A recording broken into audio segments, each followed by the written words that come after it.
नमस्कार, मैं अंकित शर्मा और हॉकफीड न्यूज में आप सभी दर्शकों का स्वागत है। दोस्तों, आज मैं आपको दो बड़ी खबर बताऊंगा।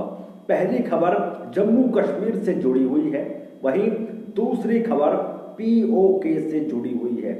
जम्मू कश्मीर में भारतीय सेना को जबरदस्त कामयाबी हासिल हुई है, वहीं पीओके में पाकिस्तान की बड़ी साजिश का पर्दा फाश हो गया है। तो बिना वक्त जाया करे खबर की शुरुआत करते हैं। दरअसल जम्मू कश्मीर में दो जगहों पर भारतीय सेना और आतंकवादियों के बीच में मुठभेड़ हुई है।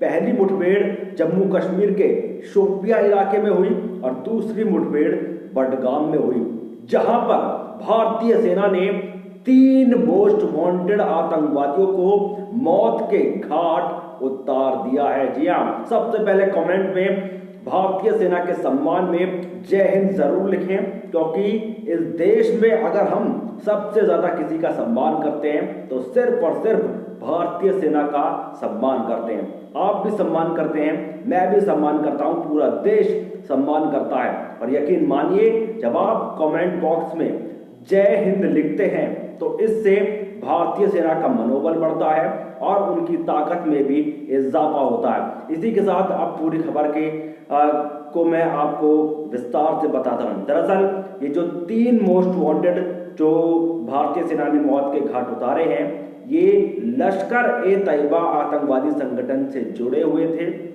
इनके पास से AK-47 पिस्टल समेत भारी मात्रा में हथियार और गोला बारूद बरामद हुआ है। जम्मू कश्मीर पुलिस जोन ने बताया कि रात भर ये मुठभेड़ चली। सुरक्षा बलों ने पूरे इलाके को चारों तरफ से घेर लिया।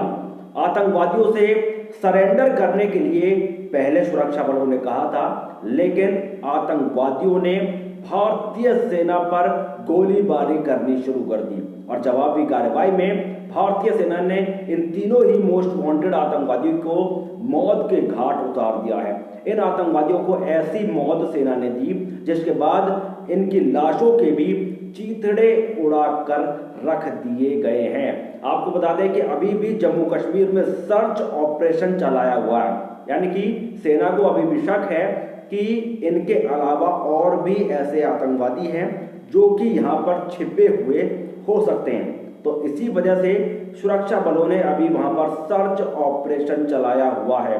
वहीं बात करें इन आतंकियों की, तो अब भारतीय सेना ने इन आतंकवादियों की जो डेड बॉडी है, उस डेड बॉडी को इनके परिवार वालों को नहीं सौंपा है, क्योंकि भारतीय सेना ने अपने कानून में बदलाव कर दिया है। अब इन आतंकवादियों को जहां पर मारा है वहीं पर गाड़ दिया गया है। पहले क्या होता था कि पहले किसी आतंकवादी को जब भारतीय सेना मारती थी तो उसकी डेड बॉडी को उसके परिवार वालों को सौंप दिया जाता था। उसके बाद उसका पूरा जनाजा निकाला जाता था और जनाजा जब निकाला जाता था तो उस आतंकवादी को पोस्टर बॉय बना दिया जाता था, उसे एक हीरो की तरह पेश किया जाता था और जनाजे में जो लोग शामिल होते थे वो सब के सब भारतीय सेना के खिलाफ नारेबाजी करते थे, भारत के खिलाफ नारेबाजी करते थे, अपशब्द का इस्तेमाल हिंदुस्तान के खिलाफ करा करते थे। लेकिन अब भारतीय सेना ने अपने कानून में बदलाव किया है और इन आतंकवादियों को जहां पर मारा है वहां पर ही गाड़ दिया गया है। ये लश्कर ए तैयबा आतंकवादी संगठन से जुड़े हुए थे फिलहाल। और इसके अलावा ये इस साल की ऐसी पहली कार्रवाई नहीं है। इससे पहले आपको बता दें कि अवंतीपोरा में भारतीय सेना ने 3 मोस्ट वांटेड आतंकवादियों को अभी हाल ही में ढेर किया था। वहीं पुलवामा में 2 आतंकवादियों ने AK-47 के साथ सरेंडर किया था। तो कार्रवाई जम्मू कश्मीर में भारतीय सेना की लगातार चल रही है। वहीं जो भारतीय सेना के थल सेना अध्यक्ष हैं मनोज मुकुंद नरवणे, उन्होंने एक आंकड़ा दिया था। उन्होंने कहा था कि अभी भी जम्मू कश्मीर में 230 से ज्यादा आतंकवादी सक्रिय हैं। उन सब पर भारतीय सेना की पैनी नजर है और किसी भी वक्त ऑल आउट ऑपरेशन चलाकर भारतीय सेना उन्हें ढेर कर सकती है। वहीं 2020 के आंकड़ों की बात करें तो 2020 में भारतीय सेना ने 206 आतंकवादियों को मौत के घाट उतारा था, जबकि 600 से ज्यादा आतंकवादियों को रंगे हाथों पकड़ा था। इनमें से कुछ आतंकवादी जम्मू कश्मीर के थे और कुछ आतंकवादी पाकिस्तान से आए हुए थे।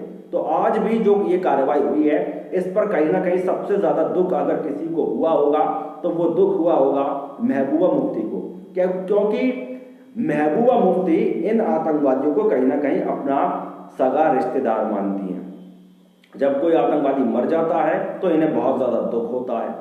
ये आतंकवादियों के घर पर जाती हैं, वहां पर उनके परिवार वालों के साथ अपनी संवेदनाएं व्यक्त करती हैं और आंसू बहाकर आ जाती हैं। तो आज इन आतंकवादियों की मौत पर महबूबा मुफ्ती को बहुत ज्यादा दुख हुआ होगा।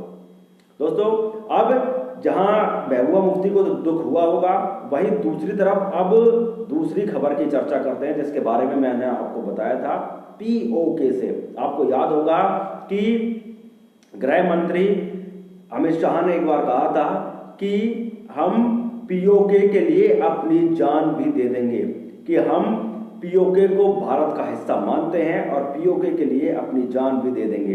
ये बात पाकिस्तान को कहीं ना कहीं खटक रही है, क्योंकि अब पाकिस्तान की खुफिया एजेंसियों ने आगाह किया है कि पाकिस्तान आर्मी नियंत्रण रेखा पर पाकिस्तान की बॉर्डर एक्शन टीम तैनात कर सकती है।